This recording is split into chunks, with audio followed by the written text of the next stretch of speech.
Penglipuran sebuah desa adat, bukan desa. Desa adat diatur oleh Perda Provinsi Bali nomor 4 tahun 2019 tentang desa adat di Bali. Nah, Perda ini perda yang terakhir, ya, sebelumnya memang sudah ada. Ini penyempurnaan yang terakhir diterbitkan tahun 2019. Kalau desa, kami bukan desa. Kalau desa itu kan diatur oleh Undang-Undang nomor 6 tahun 2014.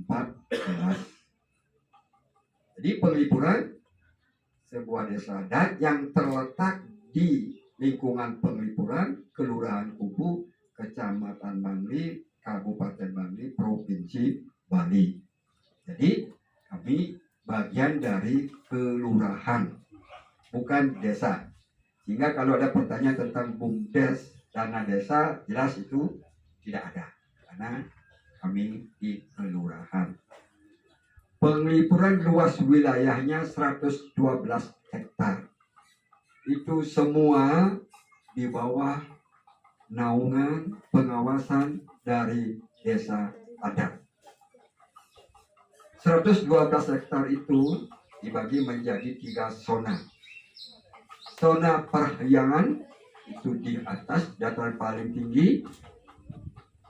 Kemudian zona Pawongan di tengah-tengah pemukiman. Kemudian zona Palemahan di bawah lahan pertanian, kanan kiri lahan pertanian, dan di bawah ada kuburan. Kalau diandaikan sebagai tubuh manusia, ada kepala parahyangannya, badan Pawongan pemukiman, kaki dan tangan lahan pertanian, tangan dan kakinya, dan di kaki ada kuburan. Jadi yang lebih lagi yang perlu kami sampaikan, bahwa di Parahyangan itu ada hutan bambu luasnya 45 hektar. Yang itu kami konservasi, kami lestarikan, dan di sana kami memiliki kesepakatan, sebuah komitmen bahwa hutan bambu tidak boleh dijual lahannya atau tanahnya kepada pihak luar. Yang pertama. Yang kedua, tidak boleh dialihfungsikan ke fungsi lain. Walaupun kepemilikannya ada kepemilikan pribadi dan ada kepemilikan desa adat. Dan sementara ini ada juga kepemilikan dari pihak luar desa adat Penglipuran. Dan sekarang dijual, yang membelinya warga kami di Penglipuran. Jadi bagaimana komitmen agar luas hutan bambu yang 45 hektar itu tetap eksis, tetap terjaga, tetap dilestarikan. Sebab bambu itu memiliki nilai pertama ekosistem, nilai ekonomis, nilai historis, dan nilai religius.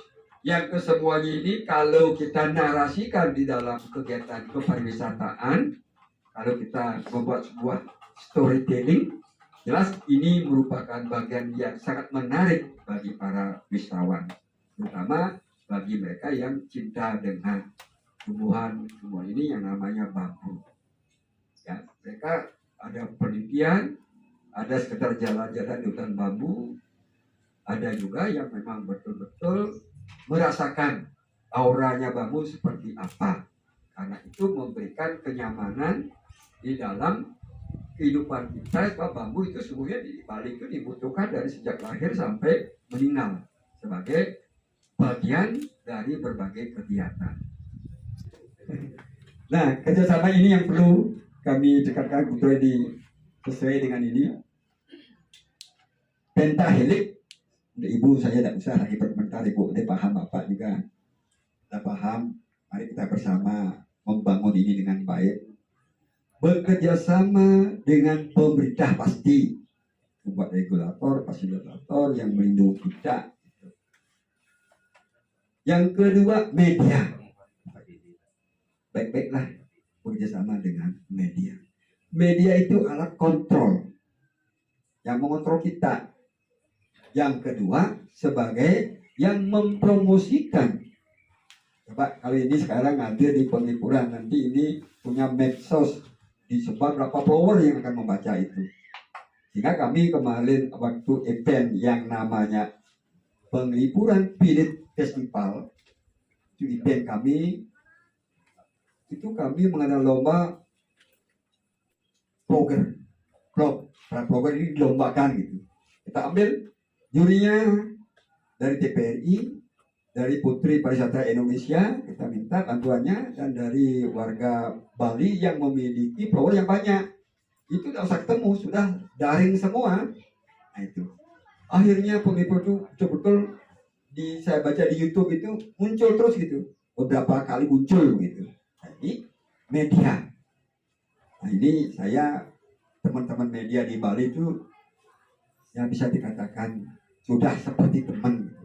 Jadi fungsinya mengontrol dan yang utama mampu menjadi partner untuk mempromosikan. Nah, berikutnya dengan dunia usaha, dunia industri, ini pasti BUMN, BUMD. Kami mendapat dana CSR itu Pelindo 3 kali, dari 400, kemudian 250, kemudian yang terakhir mungkin 175 juta ya Pak. BPJS, nah BPJS juga 2 kali, 25 juta dan 100 juta. Kemudian Telkom 100 juta. PLN memindahkan tiang listrik. Nah, tiang listrik di sini dipindah ke belakang. Karena tidak ingin ada tiang listrik, kabel melintang di sana sini. Pindah ke belakang. Pas Menteri BUMN ke sini, kita mohon bantuannya. Biayanya cukup tinggi. Mungkin 500 juta baru cukup karena rumit pekerjaannya. Nah, juga ada dari pihak-pihak perusahaan. Yang terakhir Citylink juga bantu gitu. Terus jalan ke sini kami informasikan begini. Ternyata kemarin dari yayasan namanya lupa sekali, itu akan membantu toilet. Toilet kami ini kalau yang laki-laki sudah standar internasional yang depan. Kemudian yang kedua untuk perempuan baru sedang dibangun. Nah sementara di sini dulu di guest house di sekretariat kami buka dulu, dan di sana akan ada toilet disabilitas. Kan ini harus, karena sebagai sebuah desa wisata mandiri ini harus memiliki ini, sedang kami kerjakan. Nah, kemudian tidak lupa juga kerjasama dengan masyarakat lingkungan. Penglipuran ini menjadi nyaman, aman, tertib karena pengaruh juga lingkungan masyarakat lainnya. Walaupun dia tidak menanyakan dia berapa dapat keuntungan dari eksistensi desa wisata Penglipuran, tapi dia sadar dan tahu kami sudah nyetor dana ke pemerintah daerah, itu yang dicairkan kepada desa-desa sekeliling kita di sini.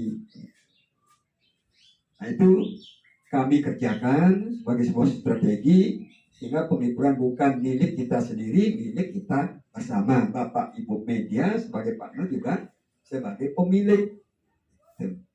Salah satunya, tapi di samping juga lembaga-lembaga lainnya. Demikian, mungkin sudah cukup. Yang galau, nah ini, yang ada masalah, datanglah ke Penglipuran. Pelipur lara. Nah, itu kata terakhir saya. Mudah-mudahan seperti itu. Kalau tidak memberikan kenyamanan, ya tentu Penglipuran ini perlu diubah namanya nanti. Ya, terima kasih. Assalamualaikum warahmatullahi wabarakatuh. Om Santi Santi Om.